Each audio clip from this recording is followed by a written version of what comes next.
Excerpt from Galactic Civilization, A History of Order and Unity, 674 Unified Era Edition.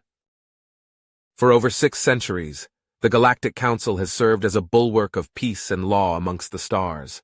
Looking upon the galaxy today, one can scarcely imagine it as the battlefield of unchecked ambition it once had been. However, should you travel to the memorial systems where once life had flourished, one can still see the scars left behind. Silent worlds ever mourning the loss of their children. This period of history, known as the Dark Era, DE, was defined by devastation on an unimaginable scale. With no law but strength and no peace save for submission, empires rose and fell on the backs of the conquered, their victories measured in planets stripped bare and civilizations erased. No atrocity was too great, no weapon too cruel in the ceaseless struggle for dominance. In 1542 DE, the Chalikas people had just achieved planetary unification. Their world stood at the dawn of interstellar exploration, their culture alive with dreams of life beyond their skies. Yet their first and final contact with alien life was not a radio signal, nor a diplomatic envoy, nor even an invading fleet. Instead, it was a relativistic kill vehicle fired by the Altru Empire and intended for a world light years away. The Altru, upon learning of this unintended destruction, responded with indifference. Emperor Redanx's only recorded remark on the matter was, "A shame. We could have used more slaves." Such tragedies, though unthinkable today, served as mere footnotes in the history of the victors, whose demises were then footnotes in the histories of the next. Though the unified era that would follow has not been wholly devoid of conflict, the Dark Era stands apart for its sheer scale of suffering inflicted upon the galaxy. Peoples of this time did not merely wage war, they unmade one another. The Kamari Plague, engineered by the Zoth Dominion, was first in a long line of doomsday pathogens employed for the sole purpose of wiping out targeted species. This virus did not discriminate between soldier and civilian. Within 5 standard years, it had reduced the once thriving Kamari civilization to nothing but wind-swept ruins. The Zoth themselves were enslaved soon after by the Demus Consensus, who forced Zoth scientists to design doomsday pathogens for each of their slave species, including the Zoth themselves, as a threat to keep them in line. This was the nature of the Dark Era. Victory meant survival, and survival was temporary. Like many other species encountered during the Dark Era, the peaceful agrarian ElevenLabs' first exposure to the galaxy at large came when a spacefaring empire, the Talvak in this case, arrived upon their planet and forced them into chains. Remaining enslaved for 300 years and across 5 different empires, the ElevenLabs were eventually freed when their masters, the Yelex Imperium, outlawed slavery. This act of decency, however, would not go unpunished. As with their workforce diminished, the Yelex were invaded 50 years later by the Avar coalition. The Yelex were able to beat them back, but not before a doomsday pathogen could be released onto their homeworld, rendering the Yelex extinct within a decade and leaving their empire in the pincers of the ElevenLabs. Having seen the last Yelex die out during his childhood, ElevenLabs philosopher, physicist, and politician Archeron, famed for correcting and codifying the principles of exotic matter into Archeron's law, resolved that he would put an end to the galaxy's seemingly endless suffering.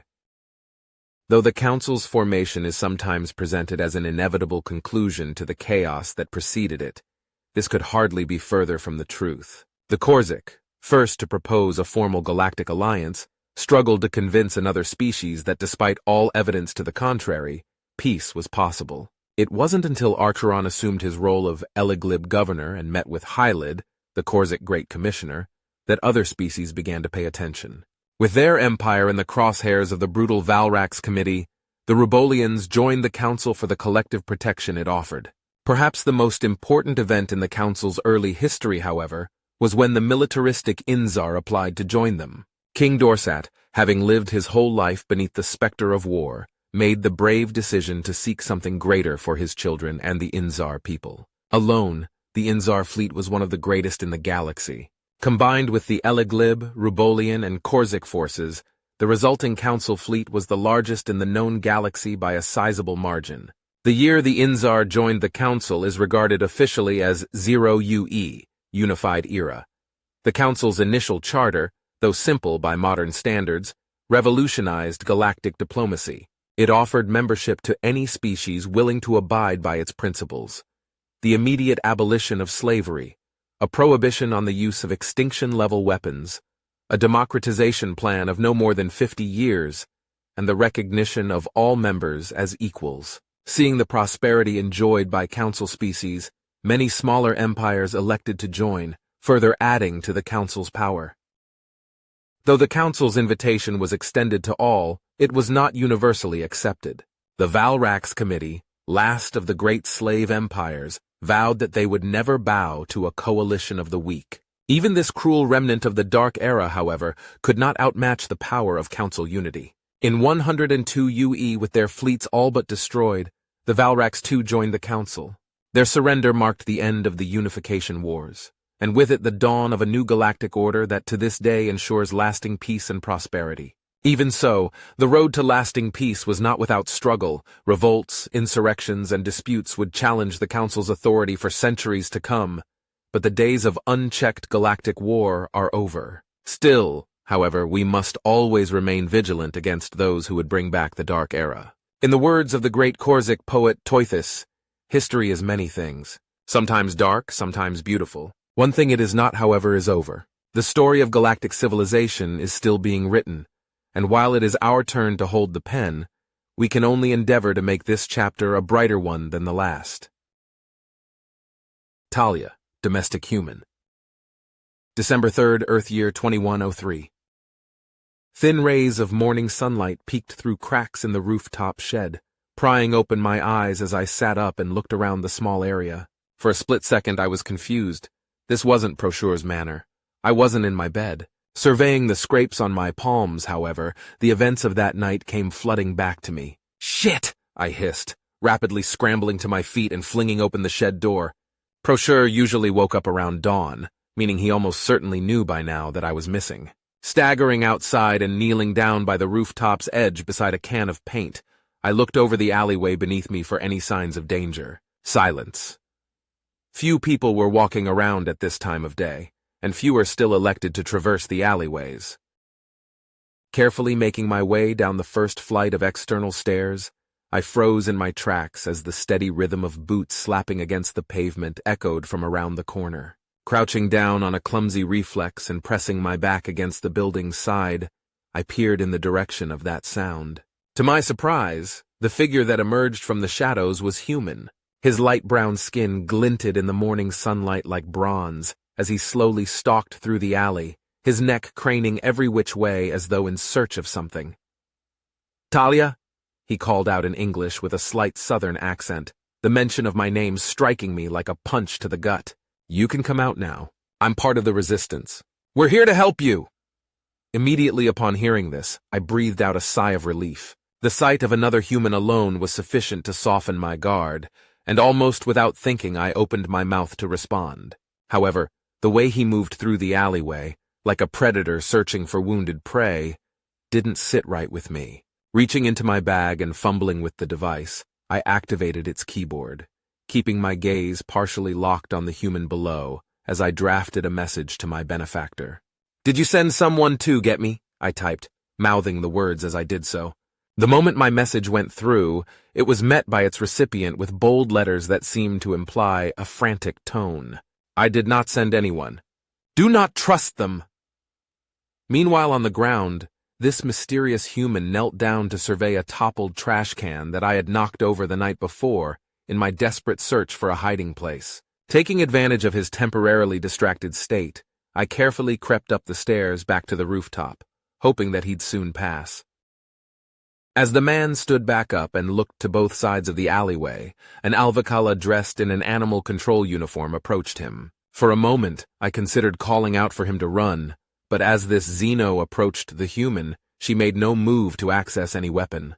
"Found anything, Alim?" she asked. "One of the club bouncers said he saw her headed this way," began the human. Alim, I presumed. "Can you check the tracker data again?" My throat felt dry as I watched the alien produce a device from her hip and begin tapping away at it. Damn it. The network's down. Say what you want about Prosure, but at least he's canceling the satellite contract with Kormasa. Last I checked, the stray was somewhere in this area. Speaking of, replied Alim, leaning against the alleyway wall with a sigh, how's the governor holding up? Given that he's got the entire animal control department and half the city's police force out looking for this girl, I'm going to go with not great. The Alvacala sighed, her eyes momentarily falling upon the toppled trash can. I guess it makes sense, though. He lives completely alone aside from this human. Alim chuckled, regarding the animal control officer with a look of amusement. Yeah, because what kind of freak lives alone with their pet human, right? That's not fair! She snapped back at him, her ears momentarily perking up in frustration. You're different, not like the other humans.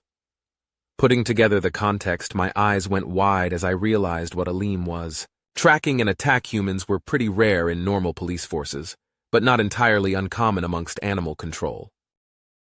The realization crept into my veins like poison, slow at first, yet building up until my heart once again pounded in my ears. I wasn't just being hunted, I was being tracked down by a fellow human. One way or another, I had to get away from these two. As the human's gaze landed upon the fire escape I'd climbed to get up on the roof, I instantly shriveled back in hopes to remain out of sight. However, in a moment of clumsiness, my foot hooked onto the can of paint I'd been sitting beside. Panic flooded my mind like electricity as I desperately grabbed for the can to stop it from going over the edge, but I was too late. As the container clanged against the stairwell's railing and fell onto the floor below, both the human and the Alvacala looked up and saw me positioned by the edge. Immediately, Alim raised his hands in front of him as though trying to placate a frightened animal. "Hey, it's okay!" he called out to me as for a moment I lingered there, frozen in fear. "You know, your master's really worried about you. He just wants you to come home to him."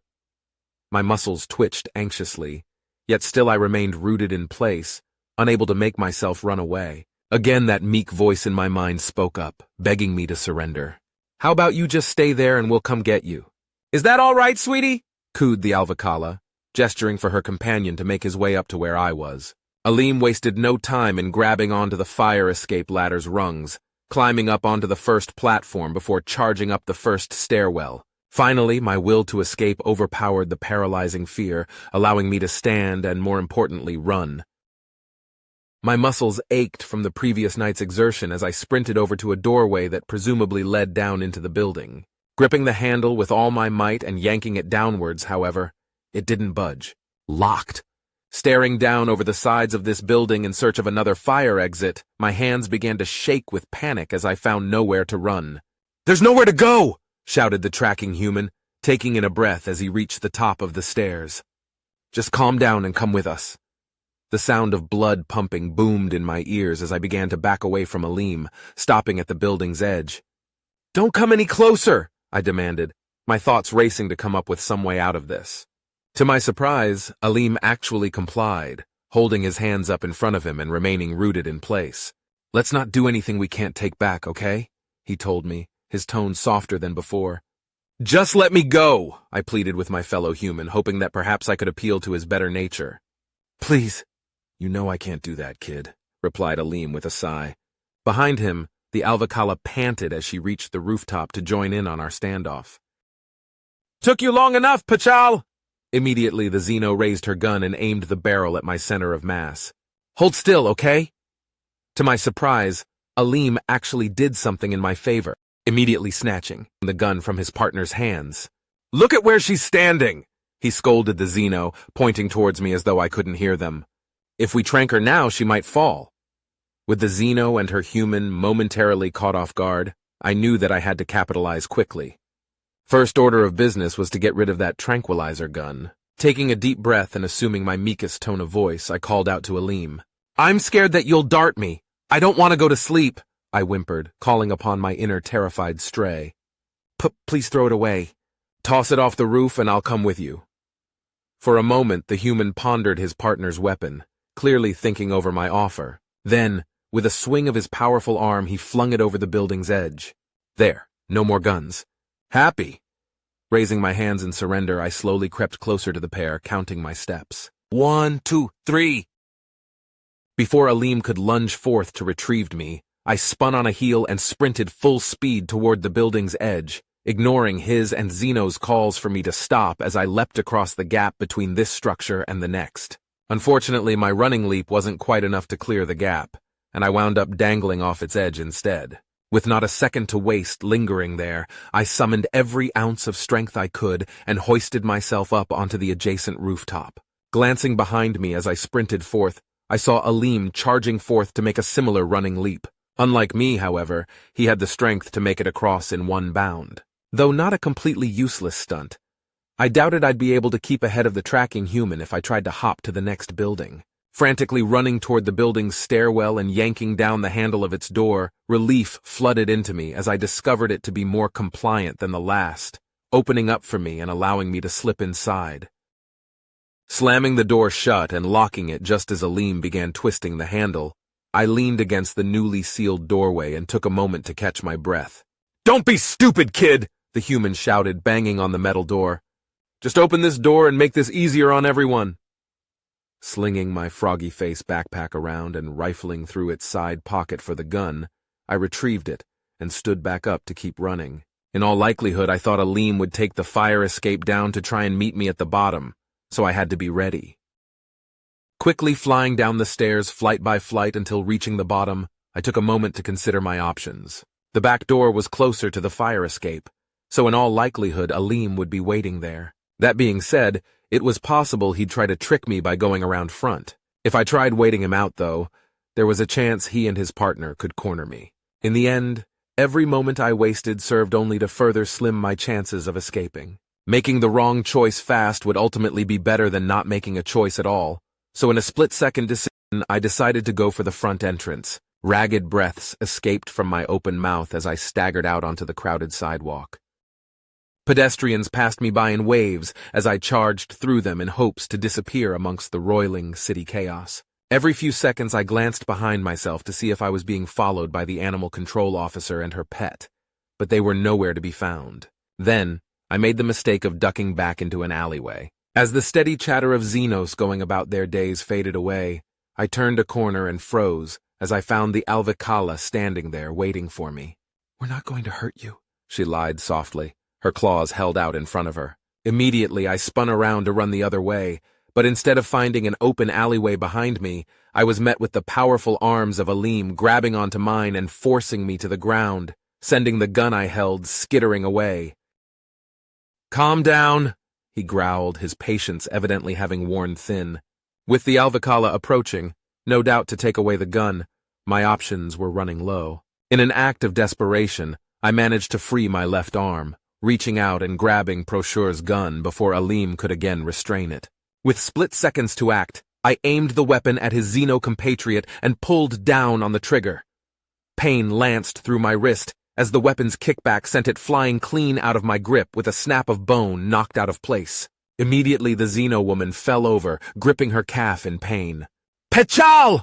the tracking human shouted, releasing me in an instant as he sprinted over to aid his now injured companion, applying pressure to her wound even as dark red blood pooled out onto the ground.